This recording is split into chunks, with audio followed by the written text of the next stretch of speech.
Olá, meus queridos. Eu quero falar algo muito interessante com você, que me chama muita atenção, através de uma parábola. Aqui em Lucas 15, a Bíblia fala no versículo 11 sobre Jesus começa a contar parábolas sobre o filho pródigo. E aqui tem algumas coisinhas que eu quero falar com você bem rapidamente, não vou ser muito demorado nesse áudio. Diz assim, versículo 11. E disse: Um certo homem tinha 2 filhos, e o mais moço deles disse ao pai: Pai, dá-me a parte da fazenda que me pertence. E ele repartiu por eles a fazenda. E poucos dias depois, o filho mais novo, ajuntando tudo, partiu para uma terra longínqua, e ali desperdiçou a sua fazenda, vivendo dissolutamente. E havendo ele gastado tudo, houve naquela terra uma grande fome e começou a padecer necessidades. Vamos parar um minutinho aqui.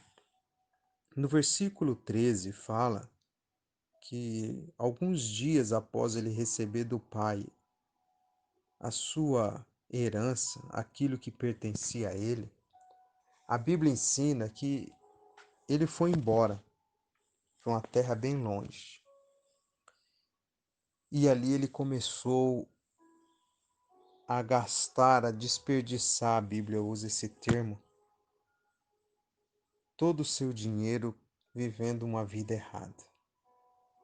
Uma vida de prostituições, uma vida de mentiras, uma vida de bebidas, uma vida, uma vida ilusória. Eu digo uma vida ilusória porque muitas pessoas hoje elas vivem dessa forma. Elas vivem iludidas. Elas acham que estão bem, mas na realidade não estão. E aqui o filho pródigo, ele foi embora porque ele não queria fazer isso na presença do pai. Ele queria fazer isso longe do pai. Todas as vezes em que nós nos afastamos de Deus, nós nos afastamos na realidade para fazer a vontade da carne. Vivermos as coisas desse mundo, como o jovem rico viveu. Todas as vezes em que nós nos afastamos de Deus, é para pecar. Porque a pessoa sem Deus, ela não consegue resistir às tentações da carne. Elas não conseguem resistir os desejos desse mundo. Nós temos que entender que só debaixo da cobertura espiritual de Deus, estando com Ele todos os dias, é que nós conseguimos resistir às tentações, os desejos errados e ilícitos. E a Bíblia ensina que ele gastou tudo vivendo uma vida errada, vivendo dissolutamente. Aí no versículo 14 começa a falar que houve uma grande crise onde ele estava. Aí no 15 diz: E foi e chegou-se a um dos cidadãos daquela terra, o qual o mandou para os seus campos a apacentar porcos. Aqui começou o declínio na vida dele.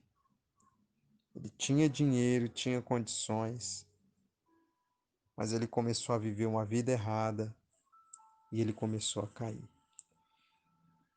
16. E desejava encher o seu estômago com as bolotas que os porcos comiam e ninguém lhe dava nada. E caindo em si disse: Quantos trabalhadores de meu pai têm abundância de pão e eu aqui pereço fome? Aqui no versículo 16, só um detalhe, que ninguém dava nada para ele, porque ele também não tinha mais nada para oferecer àquelas pessoas. Muitas pessoas só estão com a gente, infelizmente, porque nós temos hoje algo para oferecer para elas. No dia em que nós não tivermos nada para oferecer, elas vão sumir. Pode ter certeza disso. 18. Levantar-me-ei e irei ter com meu pai, e dir-lhe-ei: Pai, pequei contra o céu e perante ti. Já não sou digno de ser chamado teu filho, fazendo-me como um dos teus trabalhadores. E levantando-se foi para seu pai. E quando ainda estava longe, viu o seu pai, e se moveu de íntima compaixão, e correndo, lançou-se-lhe ao pescoço e o beijou. É aqui o ponto aonde eu queria chegar, sobre o que eu falei no início desse áudio, que me chama muita atenção, é que o pai não condenou o filho por tudo que ele fez, por ele ter ido embora, por ele ter pego o dinheiro, por ele ter abandonado tudo, por ele ter abandonado a responsabilidade que ele tinha na fazenda, na casa, com o seu pai. A Bíblia ensina que ele se condenou, porque ele disse: Eu vou para o meu pai, errei realmente, pequei, e vou pedir para o meu pai para me ser um empregado, um escravo, porque pelo menos eu vou comer. Mas só que quando ele chegou na casa do pai, a Bíblia ensina que o pai correu até ele, abraçou ele e beijou o seu pescoço. O pai não condenou ele. Irmãos, quando nós realmente cairmos em si e resolvemos voltar para o Pai, Ele não vai condenar você por tudo que você fez de errado neste mundo. Ele vai se alegrar. Ele vai fazer um banquete como o pai desse rapaz fez. No versículo 22 fala que o pai disse aos seus servos: Trazei depressa a melhor roupa, e vestiu-lhe e pondo-lhe um anel na mão e sandálias nos pés. E trazei o bezerro cevado, e matai-o, e comamos e alegremo-nos, porque este meu filho estava morto e reviveu. Tinha-se perdido e foi achado, e começaram a alegrar-se. Deus, ele não condena ninguém. Jesus nunca vai condenar você. Muito pelo contrário, no dia em que você resolver voltar para Cristo de verdade, porque todos somos dele, ele não vai te condenar, ele vai te abraçar. Ele foi recebido com um abraço, não com palavras condenáveis.